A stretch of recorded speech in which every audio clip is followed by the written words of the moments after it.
하나님의 말씀 사무엘상 12장 8절로 13절, 저와 여러분이 한 절씩 교독을 합니다.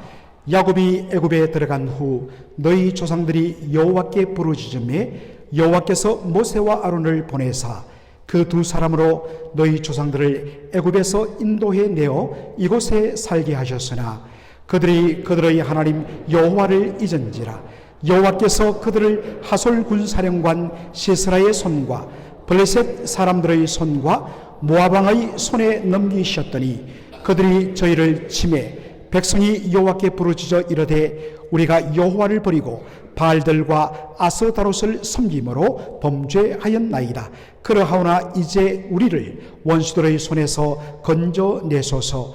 그리하시면 우리가 주를 섬기겠나이다 하매 여호와께서 여룹바알과 베단과 입다와 나 사무엘을 보내사 너희를 너희 사방 원수의 손에서 건져내사 너희에게 안전하게 살게 하셨거늘 너희가 암몬 자손의 왕 나하스가 너희를 치러 옴을 보고 너희의 하나님 여호와께서는 너희의 왕이 되심에도 불구하고 너희가 내게 이르기를 아니라 우리를 다스릴 왕이 있어야 하겠다 하였도다. 이제 너희가 구한 왕 너희가 택한 왕을 보라. 여호와께서 너희 위에 왕을 세우셨느니라. 아멘. 오늘 저는 하나님이 쓰시는 사람이라 라는 제목으로 말씀을 전하고자 합니다. 별명이 수면제인 목사님이 계셨습니다. 왜냐니까 목사님이 입을 열어 설교만 시작하면 성도들이 졸았기 때문입니다. 늘 목사님에게 고민이었습니다. 그런 가운데 이웃의 부흥회가 열렸는데 이웃교회 목사님이 목사님 둘째 날 한번 와주십시오. 그래서 늦은 밤에 부흥회에 참석했습니다. 이미 시간이 늦은지라 하루 종일 일하고 돌아온 성도들이 목사님의 설교가 시작되자마자 한둘씩 졸기 시작했습니다. 그것을 본 목사님이 갑자기 충격적인 말을 했습니다. 여러분, 저에게는 아내 말고 사랑하는 여인이 하나 더 있습니다. 그랬더니 성도들이 눈이 갑자기 번쩍 뜨이는 거예요. 목사님이 한술 더 뜨십니다. 저는 일주일에 한두 번은 꼭 그 여인의 집에 가서 그 여인의 품에 안겨 잠이 들곤 합니다. 그랬더니 성도 여러분들이 수군수군 대는 소리가 들리는데 목사님이 말했습니다. 바로 그 여인은 제 어머니십니다. 그래서 와 웃고 그 다음에 정신을 바짝 차려서 얼마나 그날 말씀의 은혜가 임했는지 모릅니다. 이것을 듣던 그 미스터 수면제 목사님이 바로 이거다. 그래서 내 이 예화를 다음 주일 우리 교회 설교 시간에 인용하리라. 목사님이 설교할 때 등단하자마자 입도 열기 전에 벌써 성도들이 졸기 시작했습니다. 그래서 목사님이 말했습니다. 여러분, 저에게는 제 아내보다 더 사랑하는 여인이 하나 더 있습니다. 그랬더니 정말 신기하게도 성도들의 눈이 번쩍 뜨이는 거예요. 목사님이 너무나 기뻤습니다. 그런데 온 성도들이 잠든 성도들이 눈을 갑자기 번쩍 뜨니까 목사님이 깜짝 놀라서 그 다음에 할 말을 잊어버리고 말았습니다. 아무래도 기억이 나지 않는 거예요. 그래서 곰곰하게 성도들이 누구를 말하는 거야 라고 기다릴 때 이분이 진땀을 흘리더니 이렇게 말했습니다. 그런데 그 여인이 누구인지 도무지 생각이 나지 않습니다. 여러분, 그 목사님이 어떻게 되었을까요? 상상은 여러분에게 맡깁니다. 여러분, 우리나라 말에 한자로 배은망덕이란 말이 있습니다. 그죠? 배은망덕이라. 정말 받은 그 은혜와 호의를 저버리고 잊어버리는 망각하는 것, 이것을 우리는 굉장히 문제 있다고 말합니다. 구약 성경은 이스라엘 백성들의 역사를 단 두 가지로 요약합니다. 첫째로 이스라엘 백성만큼 하나님의 은혜를 많이 받은 백성도 없다라는 것입니다. 둘째로 이스라엘 백성만큼 하나님의 은혜를 망각하고 저버린 백성도 없다는 것입니다. 이것이 구약 성경에 나타난 역사입니다. 그리고 이 두 가지 사실을 가장 압축적으로 보여주는 성경이 어디냐 했을 때 바로 구약 성경 사사기입니다. 가나안 땅에 정착한 후 300년 동안 하나님의 왕되심을 거부하고 각자 제 소견에 옳은 대로 살며 우상 숭배를 끊임없이 했던 이스라엘 백성들의 배신의 역사를 기록해 놓은 것이 사사기입니다. 사사기는 모두 21장으로 구성되어 있습니다. 그런데 이 긴 사사기 내용을 단 몇 구절로 압축해 놓은 것이 바로 오늘 저와 여러분이 읽은 본문의 내용입니다.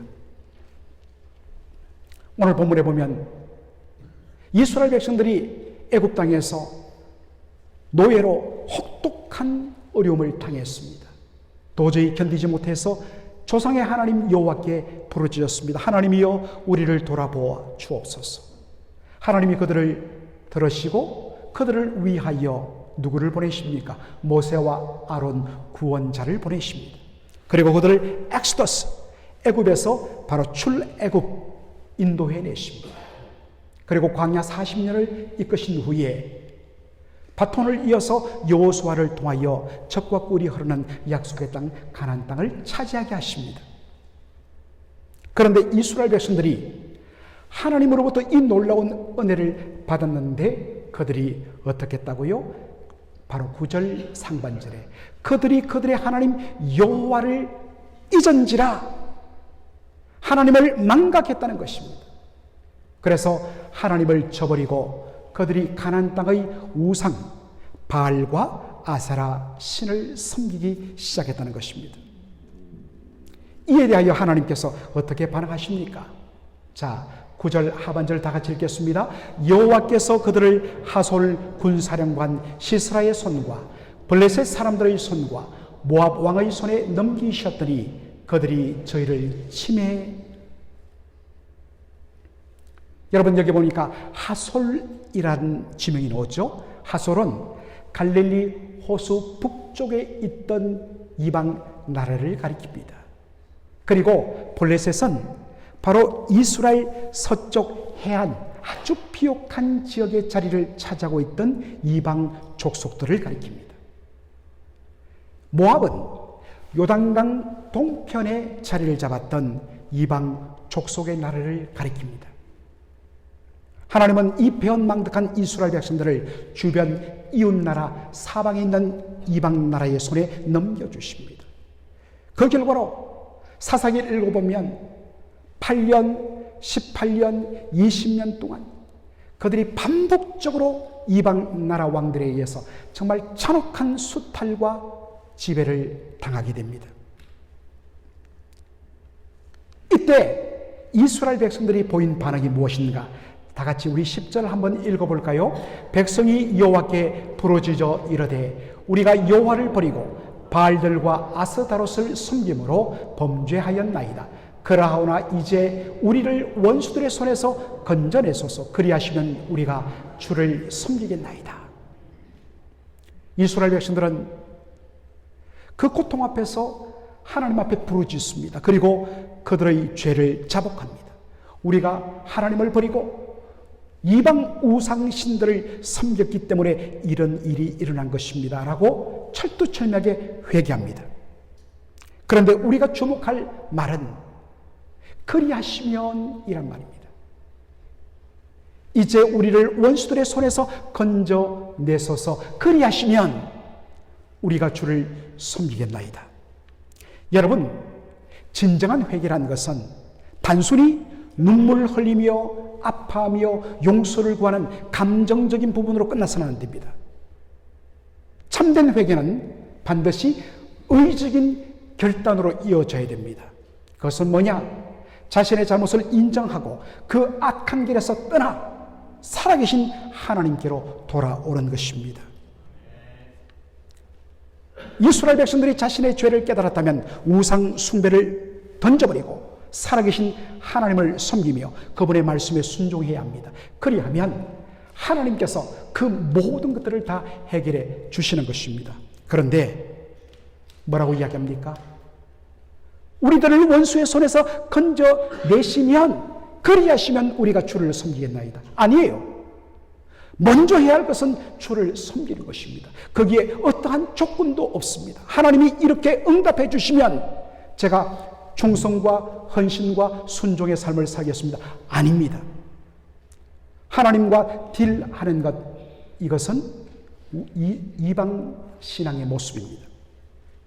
수많은 사람들이 이런 식으로 신앙생활을 합니다.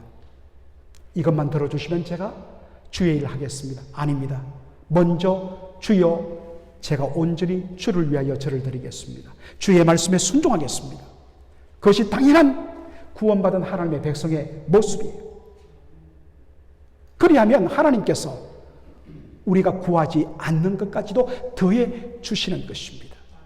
이러한 은혜의 바른 순환을 회복하는 저와 여러분 되기를 주의 이름으로 축원합니다. 이스라엘 백성들의 부르짖음에 하나님이 어떻게 반응하십니까? 11절 우리 다 함께 읽도록 하겠습니다. 여호와께서 여룻바알과 베단과 입다와 나 사무엘을 보내사 너희를 너희 사방 원수의 손에서 건져내사 너희에게 안전하게 살게 하셨거늘. 하나님은 이스라엘 백성들의 부르짖음을 들으시고 그들에게 구원자들을 보내주셨습니다. 그들을 가리켜서 우리는 사사라고 부릅니다. 그런데 여러분, 한자로 사사란 말, 여러분 사사란 말 이해가 되시던가요? 한자를 찾아보면 선비사자에 서성사자를 씁니다. 그런데 히브리어로 이 단어를 보면 쇼페트라는 단어를 쓰는데, 쇼페트는 뭐냐? 저지, 법원에 있는 재판관을 가리키는 말입니다. 그래서 여러분들 영어 성경으로 사사기를 보면 제목이 어떻게 되어 있습니까? judges, 복수로 되어 있습니다. 재판관들. 그런데 이것이 한번 잘못 번역되다 보니까 이 언어란 것은 바로 익숙해지면 고치기가 어려워요. 그러다 보니까 우리가 여전히 사사란 말을 쓰는데, 아하, 사사는 재판관이구나 라는 것을 여러분 기억하셔야 됩니다. 이들의 역할은 두 가지입니다. 첫째, 이방 나라의 지배를 받던 이스라엘 백성들을 그들의 손에서부터 구원해내는 구원자의 역할을 감당합니다. 그러면 그들을 구원해내면 그냥 평화시기에 내버려두면 어떻습니까?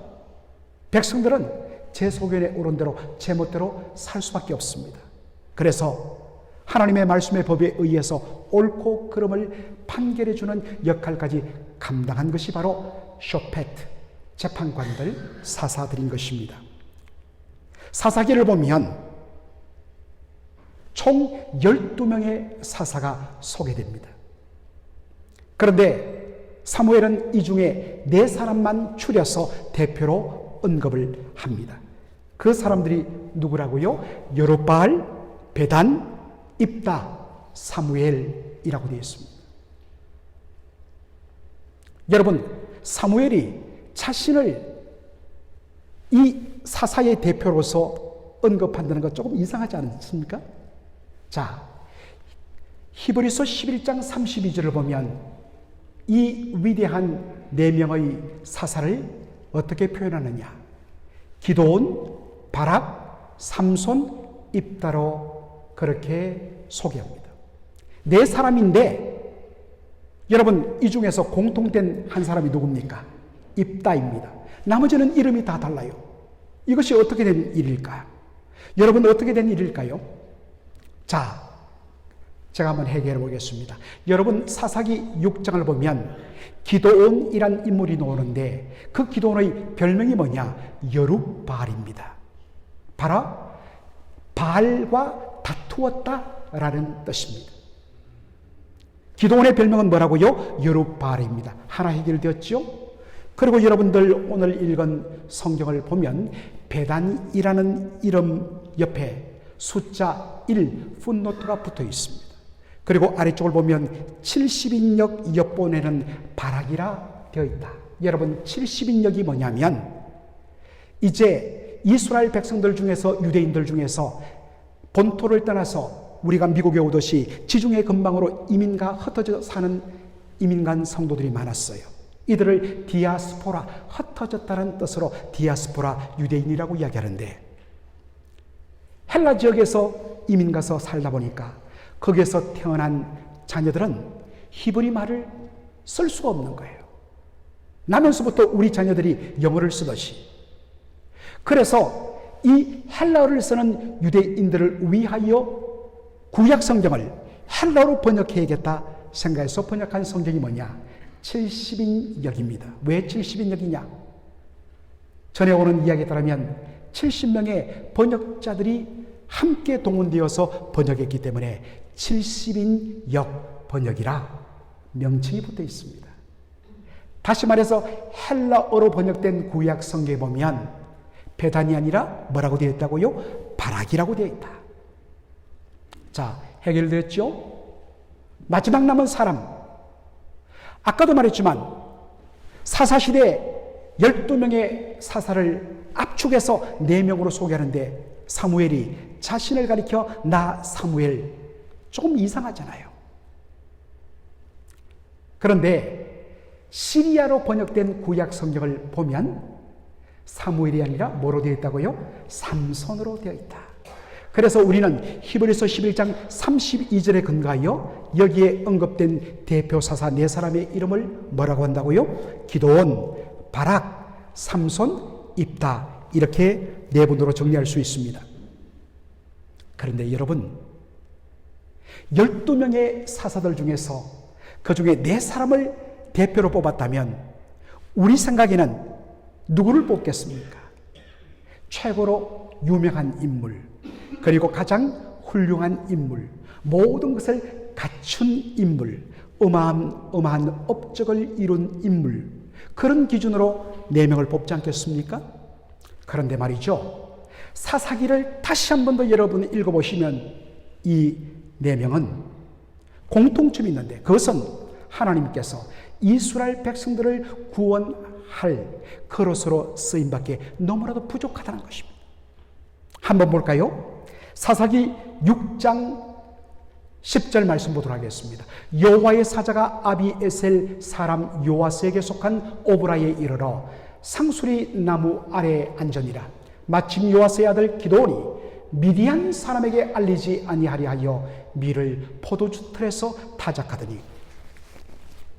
여러분, 이 당시에 이스라엘 백성들이 1절 보면 또다시 하나님을 저버리고 각종 우상들을 그들이 섬겼습니다. 그래서 하나님께서 미디안 족속들에게 이스라엘 백성들을 붙였습니다.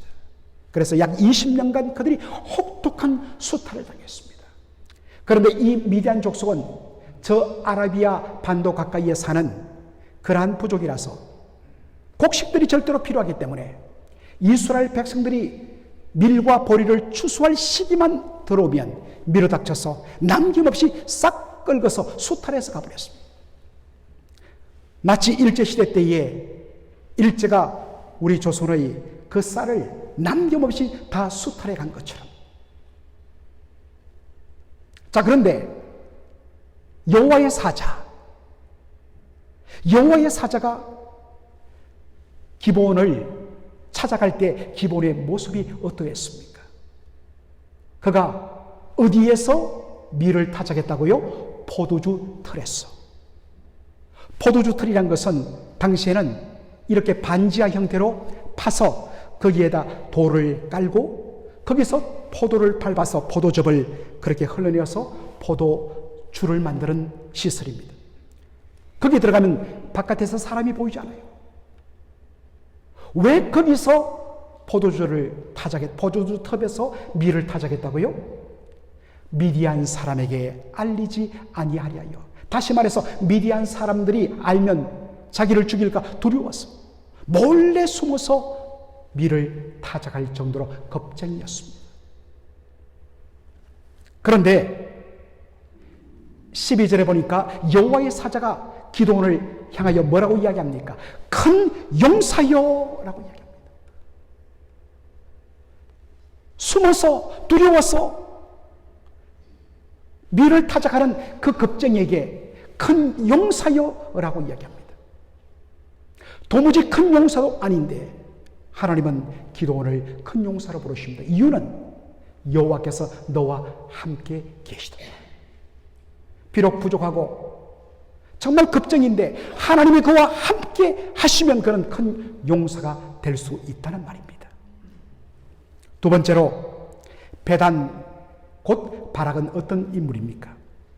그는 하솔 왕 야빈, 저 갈릴리 북쪽의 하솔 왕 야빈이 그의 군대 장관 시스라를 보내어서 혹독하게 이스라엘을 바로 학대할 때 살았던 인물입니다. 어느 날 여자 선지자 더보라가 바락에 나타나서 하나님의 말씀을 전합니다. 여호와께서 너의 손에, 너 바락의 손에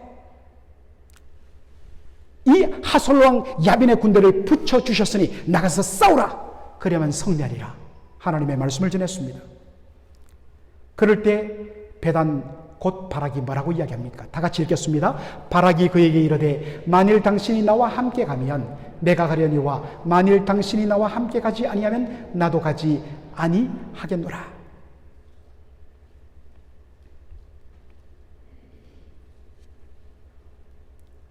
하나님께서 나가라!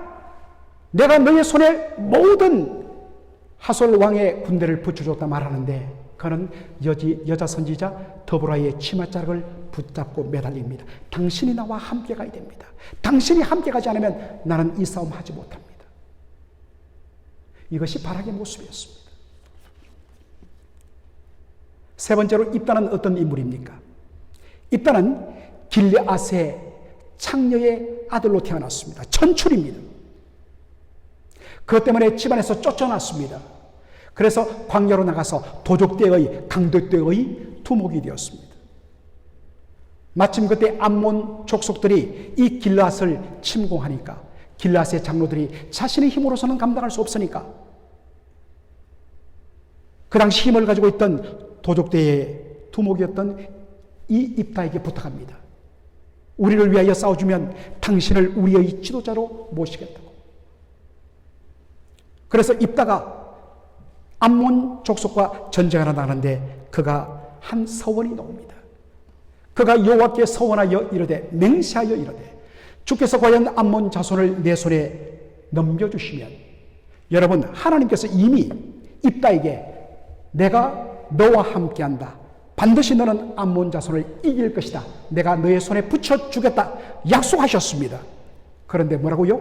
과연 암몬 자손을 내 손에 넘겨주시면 조건을 겁니다. 내가 암몬 자손에게서 평안히 돌아올 때, 승리하고 돌아올 때에 누구든지 내 집 문에서 나와서 나를 영접하는 그는 여호와께 돌릴 것이라. 내가 그를 번제물로 태워서 제물로 하나님 앞에 바치겠습니다. 하나님이 이미 승리를 약속하시는데도 그것을 온전히 믿지 못하고 조건을 겁니다.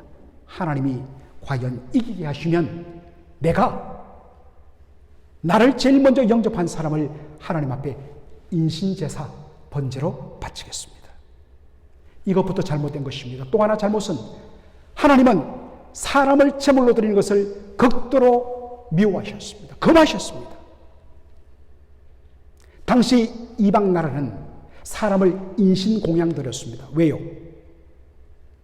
자기에게 가장 소중한 것, 그것을 바치면, 자신의 자식을 바치면 신이 감동하여 더 많은 축복을 줄 것이라고 생각하기 때문에 참 무섭습니다. 자기가 축복받기 위해서 자신의 자식마저 희생시키는 것, 이게 타락한 인간의 자기 사랑의 본성이에요. 그런데 어떻습니까? 그가 전쟁에서 승리해서 돌아왔는데 아이러니하게도 제일 먼저 그를 환영한 사람이 누굽니까?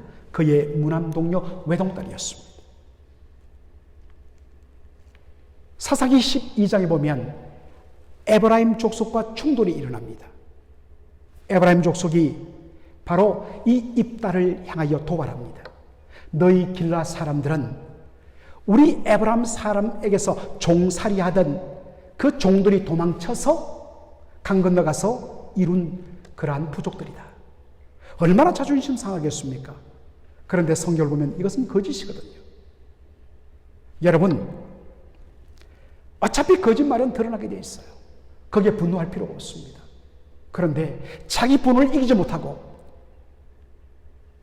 이스라엘 백성들을 암몬 족속, 이방 족속에서 건지도록 하나님이 능력과 권능을 주셨는데 그 능력과 권능을 가지고 어떡합니까? 자신의 기분을 상하게 만들었다고 에브라임 사람들을 잡아 죽입니다. 42,000명이나 죽여버려요. 이것이 누구냐? 입다였습니다.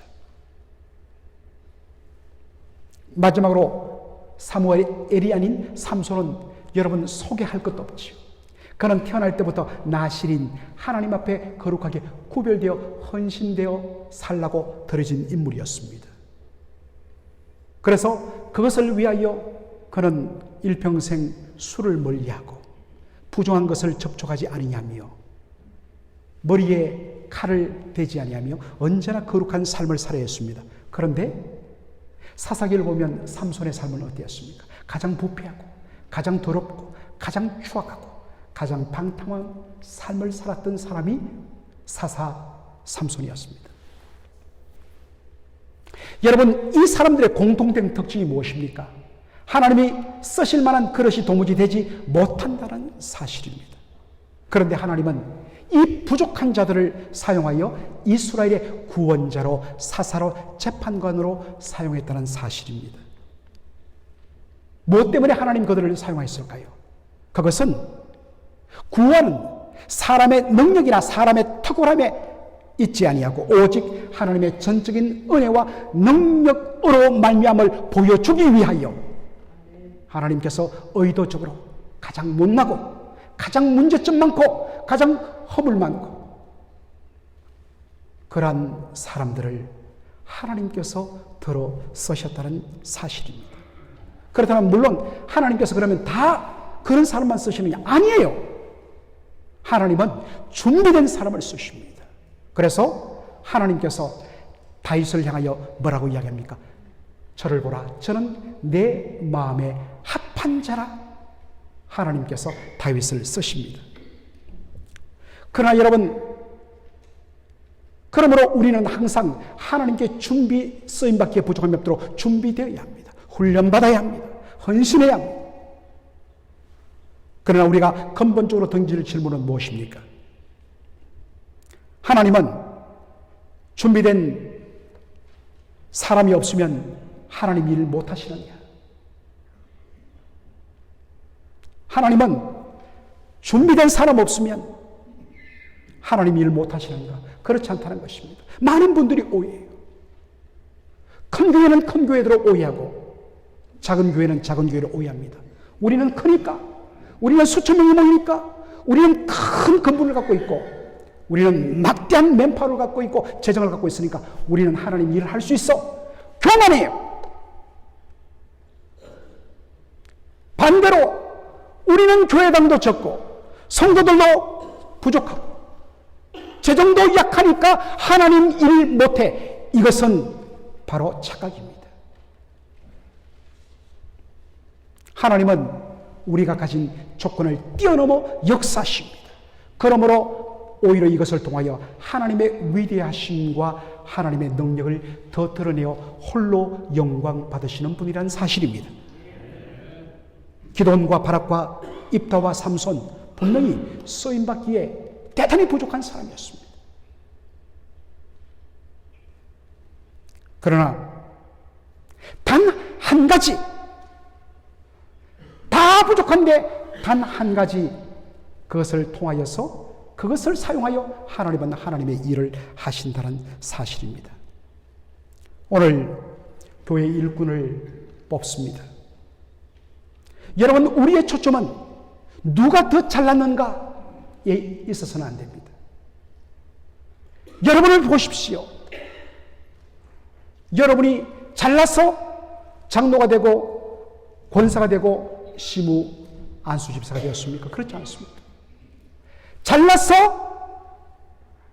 저나 우리 전수원 목사님이나 하나님이 목회자로 부른 줄 아십니까? 허물 많습니다. 부족합니다. 그런데 이 부족한 자를 들어서 하나님께서 하나님의 일을 하심으로 오늘까지 주님의 교회를 세우셨고 우리 장로님들, 권사님들, 안수집사님들이 주의 일을 이렇게 감당할 수 있었던 것입니다. 그때 우리의 고백은 무엇입니까? 내가 잘나서가 아니라 이 부족한 자를 들어서 쓰시는 우리 하나님은 위대하시도다. 부족한 자를 들어 하나님의 일로 쓰시는 우리 하나님의 능력의 손과 하나님의 위대하심에 초점 맞추시는 저와 여러분 되기를 주의 이름으로 축원합니다. 아멘. 살아계신 우리 아버지 하나님, 은혜와 사랑을 감사드립니다. 오늘 우리 주님께서 참으로 이 본문 말씀을 통하여서 하나님께서 어떻게 일하시는가를 보게 하여 주시니 감사합니다. 참으로 못나고 부족하고 연약한 자들을 쓰셔서 하나님의 위대하신 일들을 드러내어 주시고 우리 하나님 홀로 영광 받으신다는 사실을 기억하면서 우리의 잘남으로 인하여 교만하지 말게 하시고 우리의 부족함과 못남으로 인하여서 절망하거나 좌절하지 말게 하시고 오직 부족할지라도 우리를 들어서 하나님의 영광을 이루시는 우리 하나님의 위대하심에 초점 맞추는 우리 모든 성도들 되게 하여 주시옵소서. 하나님 우리 아버지 주님께서 어떠한 결과로 허락해 주셨는지 우리 주님의 놀라운 뜻이 나타난 줄로 믿습니다. 믿음으로 감당하게 하여 주시옵소서. 예수님의 이름으로 기도합나이다. 아멘.